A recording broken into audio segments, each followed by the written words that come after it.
ম্যাচের শুরু থেকেই দারুণ খেলছিল কেপ ভার্দে, বিশেষ করে তাদের গোলরক্ষক ভোজিনহা। লিওনেল মেসিকে বারবার আটকে দিচ্ছিলেন তিনি, আর তাতে স্পষ্ট হয়ে গেল অপ্রতিরোধ্য আর্জেন্টিনার সামনে অপরাজয়ের কেপ ভার্দে। মেসির ফ্রি কিক সরাসরি ভোজিনহার হাতে, কোনোভাবেই যেন গোল হতে দিচ্ছেন না লিওনেল মেসিকে, স্কোর করতে দিচ্ছেন না ভোজিনহা। একজন সেরা স্ট্রাইকারের বিপক্ষে একজন সেরা গোলরক্ষক, ম্যাচটা জমে উঠেছিল বেশ ভালোভাবেই। কিন্তু লিওনেল মেসিও তো সার দেওয়ার বান্দা নন। ম্যাচের 18তম মিনিটের ঘটনা ছিল সেটি, যেখানে বক্সের সামনে ফ্রি কিক পায় আর্জেন্টিনা। কেপ ভার্দের গোল মুখে সরাসরি শট করেছিল লিওনেল মেসি, কিন্তু তার দারুণ সেই শট গোল হতে দেয়নি ভোজিনহা। সরাসরি ক্যাচ করে নিলেন এবং কিছুটা হতাশই হয়েছিলেন লিওনেল মেসি।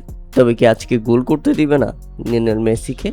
একজন সেরা গোলরক্ষকের সামনে একজন সেরা ফরওয়ার্ড এভাবেই হতাশায় যখন তাকিয়ে থাকেন, তখন সেটা জমে ওঠে বেশ ভালোভাবেই।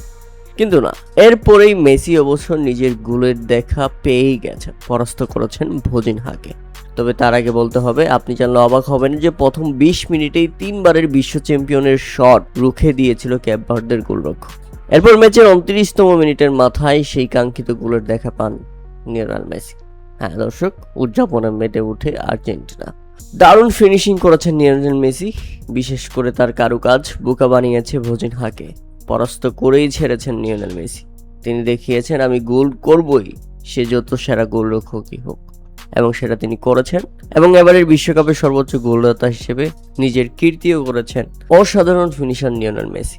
বলতি প্রথম স্পর্শে দারুণভাবে নিয়ন্ত্রণে আনেন মেসি, এরপর দ্বিতীয় ছোঁয়ায় গোলরক্ষক ভোজিনহাকে পরাস্ত করে বল জালে পাঠিয়ে দেন তিনি।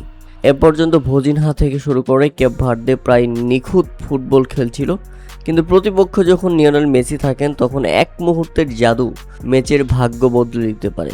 এটি বিশ্বকাপে সব মিলে লিওনেল মেসির 20তম গোল, আর চলতি বিশ্বকাপের 7ম।